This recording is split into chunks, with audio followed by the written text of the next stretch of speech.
We got Adam here. Adam, are you there? There we go. I can hear you perfectly. Okay, last time we were having a bit of an issue. I apologize. All For somebody good. in radio, it's very embarrassing for me. Just saying. It's something I should have. I tried to check beforehand, but I wasn't quite sure. So, how's it going? You know, it is what it is. That's really all I can say. I mean, I'm inside. I take my walk once a day, but, we're living with what we're living with. So, I feel like that's kind of the slogan of 2020. It is what it is. My mom's been saying that for a couple of years, and it kind of infuriates me sometimes when people say it, because before it was like a nondescript way to answer things instead of actually thinking about it. But I feel like in 2020, that really is the only apt description. Absolutely. I saw this thing earlier online that was like, oh, in January, we thought the thing that was going to define 2020 is that like half of Australia was burned away in fire. Yeah. Nope. That was not it. Pandemic, hold my beer. Yeah, exactly. So where are you? Are you in New York right now? Yeah, I'm in New York, which is kind of like the epicenter of it in this country. Yeah. So tell us, what is it like in New York City? Because so many of us, here in Hartford, we're between New York and Boston. So we kind of got it on both sides. Parts of our state are being ravaged. You have fans from all over the world here. So some of them have been hit really hard. Some of them might be in the Midwest and haven't even gotten it yet. So what's it like there in the epicenter of New York? Honestly, New York has been amazing. Even though there's so many deaths here and so many people in the hospital, everyone has kind of come together in a way that we haven't seen in such a long time. The streets are mostly empty, and the people who are on the street are actually keeping distance from each other and being respectful, and everyone's wearing a mask. It's kind of nice to see New York come together and say, we're going to fight this. I hate to say it's kind of reminiscent of after 9/11 when there was that spirit, that rejuvenation of the spirit of New York City. I hate to say that it's tragedy when people actually come together. No, I feel the exact same way. I mean, I was in middle school when that happened, and I was in middle school downtown, and we actually housed two other schools in the same building as ours that had to evacuate because of 9/11, and it was that same feeling, like we're just going to make it work. We're going to protect each other, even though it's, the worst of times right now. So, I am feeling the same kind of way we did then. Have you come to the realization yet that you need a bigger apartment? Because I feel like everybody, they think that their housing is adequate, but then when they get stuck in there after a couple of weeks, they're like, I need a bigger place. My number one thing is that I hate washing dishes, and if there was one thing that I could have, it would be someone just to wash dishes. Not clean, not do anything else, just come in once a day, wash the dishes for like 10 minutes, and then leave. That's the number one thing that I want. Maybe when you go on your walk, you work out something with one of your neighbors who, that way you can kind of get the co-op. Oh, I'm willing to pay. That's awesome. Okay, so let's talk about AJR and what's going on. So are you in contact with your brothers a lot, or are you guys keeping away from each other? What's happening right now? Yeah, so we are technically in quarantine in separate places, but each other are the only people that we've been in the same place. So we've gotten together like once every couple of weeks to film, a couple of like acoustic videos, and then we put those out, and then we separate again. So we have not seen anybody except each other and our parents.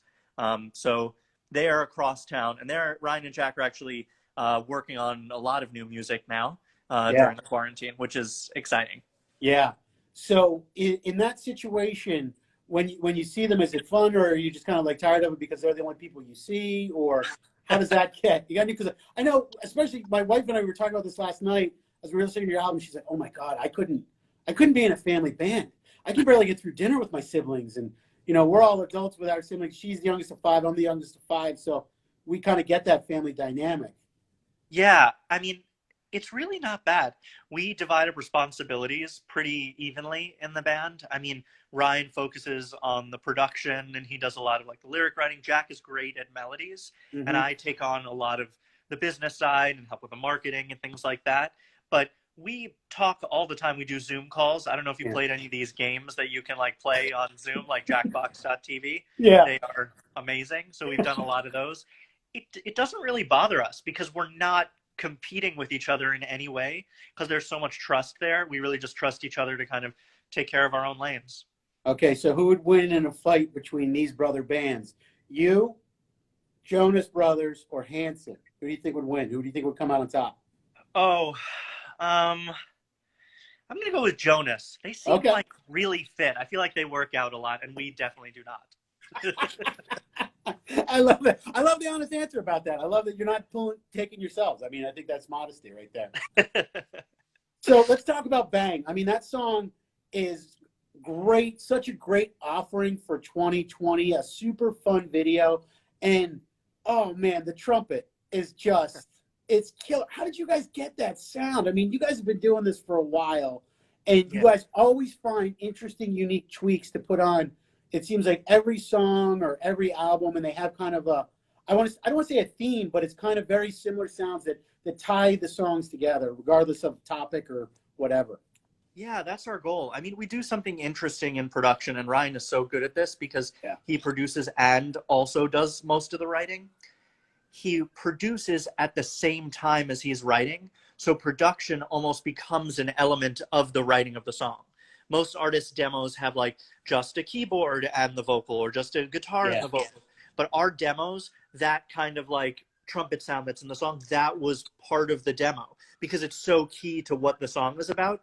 We like, even me listening to it for the first time, I wouldn't have really understood what the song was trying to say if there wasn't a production element. And, you know, when we're on a path, we're writing an album, we don't want people to be able to predict what we're going to do next. No. So we always want to kind of take an instrument and run it through like a weird effect or put it in the place of another instrument that you wouldn't expect. We always want to turn left. So even for the new music that we're working on, that's the same approach we're taking.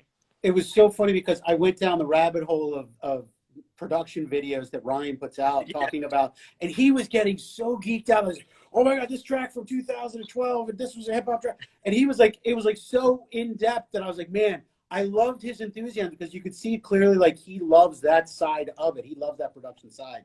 So having produced it all at home, that's got to be like, this has got to be like his great time for him. You know, he's forced to do it. Yeah. I mean, to be honest, writing and producing right now is not very different from how it normally happens. Yeah. He'll wake up at 3 a.m. and write something and then go back to sleep. And then he'll wake back up in the morning and continue working on it. So I want to talk a little bit about the last album, Neo Theater, and there was one song on there I was listening to last night, Dear Winter. Who came up with the concept of that song? Because it's like a song basically saying, to me at least, it was like, hey, to whomever I'm going to marry and have kids with, I'm already going to name my kid Winter, so you better agree to that. I don't think it was like meant to be a threat. No, I don't think like that. I know buddies of mine who said that, you know, for years, they're like, no, I'm going to totally name my first kid the Incredible Hulk. You know, like that's what they said. Yeah, that'll be the follow-up song to Dear Winter, Dear Incredible Hulk. But who came up with that concept? Was that something that Jack came up with? So that was one of the few songs on the album that Ryan wrote entirely by himself. Okay. He went on a date at school, and the girl said no, that she wasn't interested. And then he came back and he wrote that song. And he wrote it, I don't know, I think it took him like a couple of hours to write. And then Jack actually cried when he listened to it the first time and said, yeah, this song is done. Like, it doesn't need any workshopping or additions. It's exactly what it's supposed to be. Yeah. And so it went on the album. It's phenomenal. It was one of those songs that it just kind of just grabbed me, and I was like, wow, this is a really cool concept for a song. So let's talk about, you guys have been, like I said, you guys have been around the block, but you yourself graduated, then you get your master's, now you're working on your PhD. How's that going? Is that on hiatus? What are you doing? Where are you? Are you defending your thesis yet? What's happening here? Yeah, so to be honest, it's not very different from how it normally goes. So I go to school in the UK, but I'm only on campus for about a month out of the year. So I do most of my writing and researching here. Sometimes I go up to the libraries at Columbia in New York, but it's pretty much the same. I Skype into classes. I Skype into my advisors. I should be done writing in about a year, and then I'll defend. So I have about a year left, but with being on quarantine, not knowing how long I'm going to stay in the house, maybe I can get it done sooner. So that's my goal, to try and get it done sooner than I thought I was going. I like how you're like, maybe, but I can tell in the back of your head, you're like, I haven't started that yet. I probably should. I've written nothing. No, it's That's 3 years in, nothing. All right, so I want to get to some questions that people have thrown up on the TIC Instagram page. A lot of people want to know, what kind of soundtrack do you have during the quarantine? Are you listening to any music? What's some new music you listen to? Are you one of those guys who listens to your own stuff? I'm not judging you. I honestly listen to a bunch of new music each week. I mean, the new music playlists on. Sorry, a call keeps coming in and it says spam. So I just keep ignoring it. Sorry, it happens again. But I like to listen to a lot of new music because I'm always interested to see what people are doing and how they're kind of changing their sound. That's something that's always been really interesting to me, when an artist has like a big fan base and fans like them. Wow. Same person over and over again for some reason. They love you. Yep. You clearly are not on the do not call list. I think right now people are answering spam calls because they just want somebody to talk to. Not me. But the new 21 Pilots song I really like. That was good, wasn't it? Yeah. Yeah, they're really cool. I mean, it's interesting to see artists that are intentionally taking a break and using this time to take a break versus the ones that are, oh my God, we're going to put out so much music because we have so much to write right now. And then there are the artists that are writing songs about the quarantine, which I always find funny. Yeah, are you guys going to be doing it? That was another question I was going to get to. Are you guys going to be doing any quarantine music or anything like that? I mean, we tend to write about the things that influence us, and our music, we like to say that is like a product of its time. But how could it not be influenced by this time? How could any music that anyone is writing not be influenced by now? It's like a worldwide event. So yeah, in a way it will be influenced. I don't know if there's going to be a song that's specifically about, you know, like being at home, but you know, it'll definitely be influenced by it in some way. All right. So this one, I love the random comments that come in that give me like, I have to deep dive on the band now. So Kathy the Pretender, she writes, Adam, when's the next trivia? I've been watching Harry Potter movies all this week and trying to cram up on some facts. Do you host a Harry Potter trivia? So I did this thing for a while. I think I did it 4 or 5 times, called Trivia for Good, where I do trivia on my Instagram. And for every person that gets all the answers correct, I'll donate to a charity. And so there were many people who did it. And a lot of people got the Harry Potter questions wrong. I'm a big Harry Potter fan. Okay. And the trivia is general, but every single time I throw in one Harry Potter question. Now, is it like a deep Harry Potter question, or is it? And is it from the movies, or is it from the real books? Like, because there's different. Yeah, it's all from the books, and it's all like a really deep Harry Potter question. Like, you really need to have read the books. See, I don't have like that much money to donate, so I just kind of want to make the questions hard. I love that. You're like, I can only donate this much, so I got to make these questions hard because people can't get this. Yeah, exactly. What was I thinking at this point when I saw this movie? You know, that kind of thing. That's awesome. Oh my God! So I got to ask you too. Every person I've talked to, are you wearing pants right now or what? I'm wearing shorts. Okay, because I just, you know, it's going to come to that day where I talk to somebody on one of these calls and no pants, and it just makes me feel uncomfortable.